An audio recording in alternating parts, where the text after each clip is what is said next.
debate, cuando decidí hacerlo pensé que las cosas estaban mal, pero después de oír al presidente de Ecopetrol y al ministro concluyo que están peor, ¿sí? Porque se pierden 800.000 millones de pesos y no se les mueve ni una hebra de su cabello, ni hay nada que mirar en Ecopetrol, ni si alguien se equivocó, todo está perfecto. O sea, la contraparte, los banqueros acertaron en lo que podía pasar, ellos se equivocaron, pero no hay nada que mirar. Yo lamento ese estilo y le digo, ministro, que la soberbia no es buena consejera, no es buena consejera. Yo pienso que por lo menos deberían tener la modestia de decir, bueno, vamos a mirar, ¿no? A ver, pues de pronto, ¿cierto? Alguna cosa pasó, ¿no? Pero bueno, cada quien es dueño de su propio estilo y es dueño también de lo que dice. Yo quiero redondear algunas cosas o ratificarlas. Aquí se perdió una plata, o se malbarató, o se malgastó, o se equivocaron en hacer lo que hicieron con ella, lo que sea, pero se perdió una plata. O sea, si esta operación no se hubiera hecho, si estas dos operaciones no se hubieran hecho, había habido 800.000 millones de pesos más para repartir entre los accionistas de Ecopetrol. De eso le habían tocado 90 y tantos mil millones de pesos más a los accionistas privados, que creo que no es una suma despreciable, y el Estado tendría, digamos, 700.000 millones de pesos más para ponerlos en números redondos. O sea, la plata se perdió. Esa es la primera cosa que tiene que quedar clara. Ahora, que digan que no sé qué, bueno, pueden decir lo que quieran, pero que se perdió, se perdió. Sin estas operaciones, la distribución de regalías había sido 15,5 billones de pesos, pues de regalías no, de utilidades, había sido 15,5 billones de pesos más 800.000. Y en los últimos 5, 6, 7 años habría sido otros 400.000 millones de pesos más que se perdieron también. Eso tiene que quedar claro. Y no, nadie me ha, digamos, refutado esto que yo estoy afirmando aquí. Bueno, primera cosa que quiero que quede clara. La segunda, tanto el ministro como el presidente de Ecopetrol se cansaron de decir que lo que sucedió fue inesperado, que esto no se había presentado históricamente, que nadie lo podía pensar. El ministro se atrevió a decir que era como que si el whisky corriente se volviera a precios de sello azul, impensable, y eso sin duda sería impensable, ¿cierto? Sí. Un cisne negro, que es como se suelen explicar las cosas extrañas. Eso, yo en eso estoy de acuerdo. Es que ese es el problema con la especulación, es que nadie sabe lo que va a pasar, ¿sí? En fenómenos especulativos, y ese es mi primer argumento, ese es el problema. Entonces yo tengo serias reservas con que los funcionarios públicos del Estado colombiano, que no arriesgan un peso de su bolsillo en estas operaciones, se puedan dar el gusto de apostar como en una ruleta con la plata de los colombianos. Que eso lo hagan los privados sabrán. Bueno, yo espero que los que gastan la plata de los privados les pregunten, en este caso no les preguntan tampoco, pero bueno, finalmente si alguien adinerado se quiere ir a Las Vegas y jugarse 100 millones de pesos a la ruleta, está en todo su derecho, pero yo me pregunto, ¿y por qué los funcionarios públicos hacen eso con la plata del Estado? Este es un debate de fondo, no es cierto que Pemex juegue coberturas estratégicas, no es cierto, es que lo que yo leí aquí, lo leí de los estados financieros de Pemex, o sea, esto no me lo estoy inventando yo no sé de dónde sacan el cuadrito, pero dicen los estados financieros consolidados del 2010 de Pemex, dice, no efectúa coberturas estratégicas de largo plazo, eso es lo que estamos discutiendo aquí. Bueno, pero eso de todos modos es un caso menor, supongamos que sí, lo que pasa es que no me gusta que se me refute lo que yo estoy dando con todas las pruebas, ¿cierto? Pero si Pemex jugara, pues pienso que Pemex estaría equivocándose también. En la imagen de los seguros de vida yo acepté, o de los seguros, puede tener cierta lógica, pero también usted se equivoca en eso, ministro. No es cierto. Porque es que en los seguros de vida, para poner un ejemplo, usted apuesta con una variable que está sabida, y es que usted algún día se tiene que morir. Y usted no le apuesta ni a la fecha en que se muere, ni le apuesta a la enfermedad que lo mata. En este caso, el put, que es apenas uno de los instrumentos, el más barato, 100 millones de dólares, Ecopetrol le apostó a 80 dólares. ¿Sí? Entonces, si se caía de 80 dólares, Ecopetrol ganaba. Si no se caía de 80 dólares, estoy dando números redondos, Ecopetrol perdía. Entonces, no es lo mismo que un seguro de vida, no es lo mismo, me excusa. Ahora, la imagen puede servirle, pero no es lo mismo. Pero además le voy a ir más a fondo, y cuando quiera hacemos este debate. Todo el sistema de aseguramiento es un sistema especulativo, calculado para que ganen los aseguradores como masa en general y pierdan los asegurados. o si no, no existirían compañías de seguros. Si la norma fuera que no ganaran las compañías de seguro, pues no existirían. La existencia, su existencia es la prueba de que por norma pierden los asegurados, digo yo, en su conjunto, ¿sí? Y ganan las compañías aseguradoras. Habrá algún asegurado que gana. ¿Qué es lo que sucede en los seguros de vida? Que están calculados para que el tiempo de cotización compense, para que los que se retiran y no llegan a la hora de la muerte también dejen su plática y todo eso, porque si no, por supuesto, no existirían seguros de vida, porque yo no creo que ninguna aseguradora tenga un ánimo filantrópico. Luego el fenómeno sigue estando allí, el problema que yo estoy planteando sigue estando allí. Pero yo dije a la mitad de mi intervención, más que discutir o no si esto es especulación o no, que ustedes ya me lo han reconocido, es especulación. Aquí nadie sabe qué es lo que va a pasar, nadie sabe. Sin embargo, en los juegos de azar y en la especulación, cuenta saber o no saber. Todo el mundo sabe que en el póker definen dos cosas, la carta que entra o las cartas que entran, que es fruto del azar, ¿cierto?, de lo que no se sabe, de la especulación, digo yo, pero también cuenta la habilidad, ¿cierto? Ellos saben contar cartas, saben cuándo juegan, no juegan, saben cañar, bueno, una serie de cosas que es de la sabiduría del apostador. Aquí hay una cosa que está clara, y es que los apostadores de Ecopetrol saben menos de este negocio que los apostadores del otro lado. Ese es un hecho cierto. Ahora, ¿a usted le parece que son muy buenos? Bueno, ¿cierto? Yo entiendo que ustedes se sientan tocados personalmente porque ustedes son los jefes de todo eso, ¿sí? Pero que son buenos, no son buenos, son mejores los otros.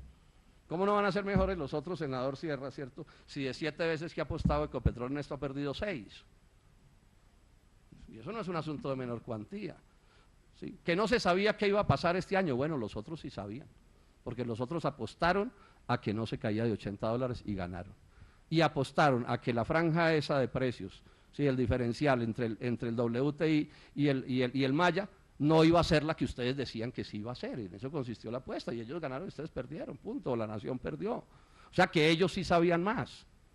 Entonces no me diga que no tienen que mirar hacia cuando sea un cursito, ministro, hay que darle pues a quienes están haciendo estas cosas. Pero además es lamentable, yo lo dije aquí, quiero repetir un solo aspecto, los dos dijeron hasta la fatiga, que es que la situación histórica, la historia del WTI, resulta que el primer punto del manual de lo que usted no debe hacer en operaciones de cobertura, el primer punto del manual, yo lo leí aquí, pueden buscarlo, ¿cierto? Escrito por el profesor René Schultz del 2009 en la revista de Harvard, de los negocios de Harvard Business Review. 6 maneras en que las compañías administran mal sus riesgos. El primer punto es basarse en datos históricos. El primero, y a ustedes les parece una genialidad decir que es que en la historia nunca había pasado, es que ese es el problema con el juego, nunca había pasado, pero pasa. Ese es el problema con el azar, que en el azar pueden pasar las cosas, sí. El doble cero que se supone que no cae en las ruletas, también cae, ¿cierto? Ese es el punto, y eso es lo que ustedes no se dieron cuenta. Los otros... Quería hacerle una sola Perdón, pregunta. senador Robledo, hay una interpelación de la senadora Daira, si usted lo tiene Quería hacerle bien, una pregunta por al favor. presidente de Ecopetrol. Tiene la ¿Cuál es la palabra. realmente el actual endeudamiento de la empresa Ecopetrol? El endeudamiento financiero, senadora, son 6 billones de pesos. O sea que corresponde, digamos, en números de billones de pesos, 6 billones, que corresponde alrededor de unos 2.800 millones de dólares, como endeudamiento financiero, para un total de activos que está por encima de los 90 billones. O sea que tenemos un endeudamiento que es inferior al 7%, financiero. Sí, sí. Para retomar el hilo, empiezo por decir esto, no Siga, se refirieron senador a otra Robledo. cosa que es muy Siga con la grave, y palabra. es que ustedes usaron como contrapartes gente que no cumplía los requisitos de la empresa para las contrapartes. Eso lo digo y lo repito. O sea, tendrían que tener contrapartes calificadas por encima de A+, y no las tenían, no jugaron con ellas. Y eso me parece grave. Me parece también muy grave que hayan superado lo que estaba decidido a arriesgar. Ese es otro error garrafal, señor ministro, usted lo sabe. Yo repito, la soberbia no es buena consejera. ¿Cómo así que juegan con contrapartes que no cumplen las normas de Ecopetrol y eso no importa? No le merece ningún comentario.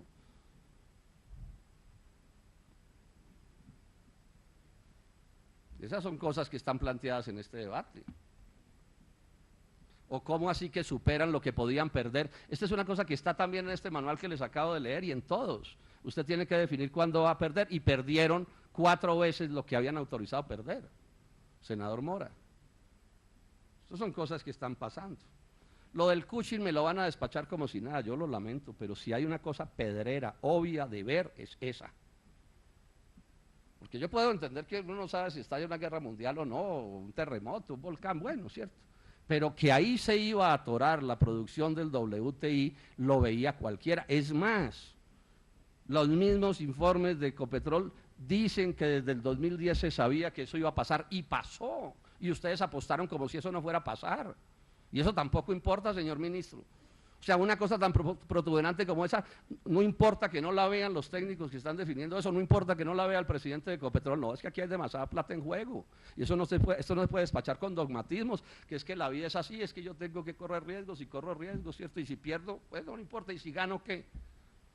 Si hubieran ganado, estarían diciendo ganamos, sabemos apostar, supimos hacer la cobertura, no sé cuánta plata le salvamos al país. No es cierto que los swap estén cubriendo físicos, no es cierto, el put sí, pero el swap no. Y la prueba de que no los cubre es que se dispararon las utilidades por la vía de los precios de los crudos pesados mientras se estaba perdiendo plata en el swap, porque no es lo mismo, señor presidente de Ecopetrol, y usted lo sabe. Esa es la diferencia entre el put y el swap.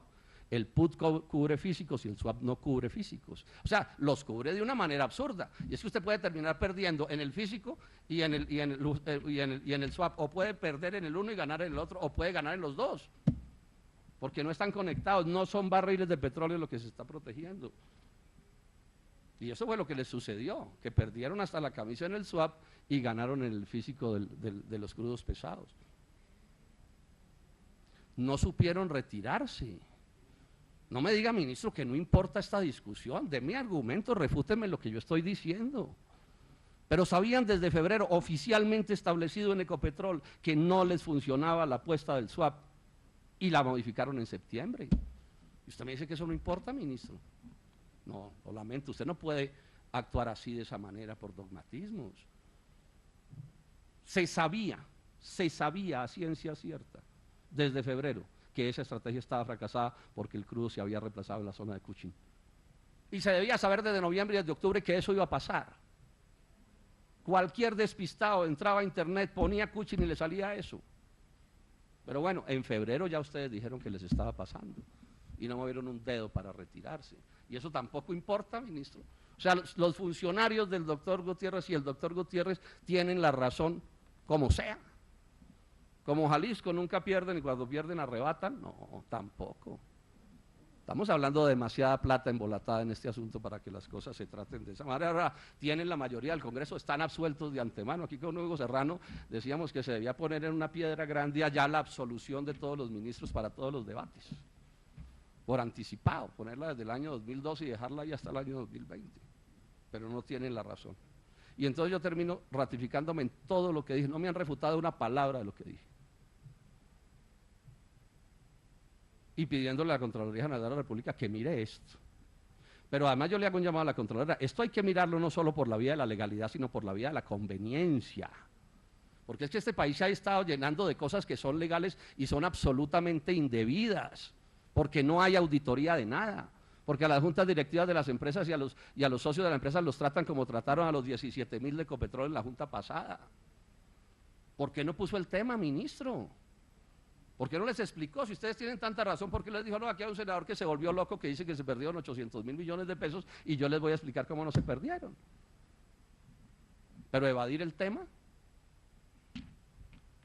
Lo que pasa es que ustedes se benefician de que aquí el Estado no vigila y en la Bolsa de Valores en Colombia nadie vigila. Esa es la otra triste realidad de esta historia. Pero ojo, ustedes están saliendo a los mercados internacionales. Allá de pronto sí vigilan. Sin importar que digan las leyes, porque es que parte de las discusiones de estos negocios especulativos es que las leyes están montadas para que todo se pueda hacer y no pase nada. Y rara vez aparece pues alguien como el Polo Democrático Alternativo o el senador Juan Enrique Robledo, que le gasta 6 meses estudiando este asunto a ver qué fue lo que pasó. Y que no acepta criterios de autoridad. Ese cuento de que el ministro absuelve porque yo soy el ministro y queda absuelto todo el mundo, a mí con ese cuento no me viene. Ministro, a usted le toca darme argumentos de detalle en mis debates y los evadió todos. Y no se puede despachar, no, que es un debate muy interesante para que la gente, no, estos no son ejercicios académicos.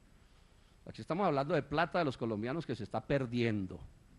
Y los colombianos tenemos el derecho a exigirle a quienes gobiernan a Colombia a que cuiden los centavos de los colombianos. Y que cuando se pierden 800.000 millones de pesos, algo se diga. 800.000 millones de pesos. De lo agroingreso seguro es una bicoca al lado de esto.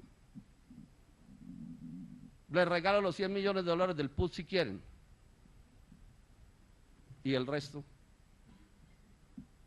¿Y el resto cómo se justifica? Y el ministro de Hacienda no viene. Es el representante del 90% de las acciones en la Junta Directiva y no viene. Su señora esposa es parte del grupo, de uno de los grupos económicos ganadores de estos, del JP Morgan, y eso no importa. Bastante mal gobernado este país, y esto no lo van a arreglar regalando 100.000 casas, como piensa el presidente Santos que va a arreglar este tipo de entuertos. Muchas gracias, señor presidente. A usted, senador Robledo. Millones de pesos más 800.000.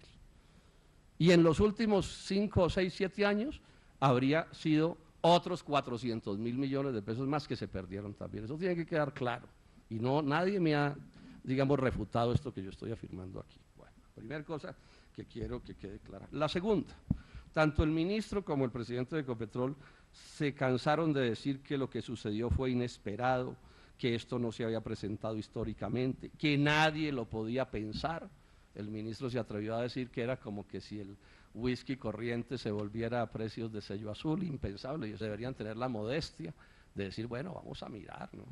A ver, pues de pronto, ¿cierto? Alguna cosa pasó, ¿no? Pero bueno, cada quien es dueño de su propio estilo y es dueño también de lo que dice. Yo quiero redondear algunas cosas o ratificarlas. Aquí se perdió una plata, o se malbarató, o se malgastó, o se equivocaron en hacer lo que hicieron con ella, lo que sea, pero se perdió una plata. O sea, si esta operación no se hubiera hecho, si estas dos operaciones no se hubieran hecho, había habido 800.000 millones de pesos más para, eso sin duda sería impensable, ¿cierto? Sí. Un cisne negro, que es como se suelen explicar las cosas extrañas. Eso, yo en eso estoy de acuerdo. Es que ese es el problema con la especulación, es que nadie sabe lo que va a pasar, ¿sí? En fenómenos especulativos, y ese es mi primer argumento, ese es el problema. Entonces yo tengo serias reservas con que los funcionarios públicos del Estado colombiano, que no arriesgan un peso de su bolsillo en estas operaciones, se puedan dar el gusto de apostar como en una ruleta con la plata de los colombianos. Que eso lo hagan los privados sabrán, bueno, yo espero que lo repartir entre los accionistas de Ecopetrol. De eso le habían tocado 90 y tantos mil millones de pesos más a los accionistas privados, que creo que no es una suma despreciable, y el Estado tendría, digamos, 700.000 millones de pesos más para ponerlos en números redondos. O sea, la plata se perdió. Esa es la primera cosa que tiene que quedar clara.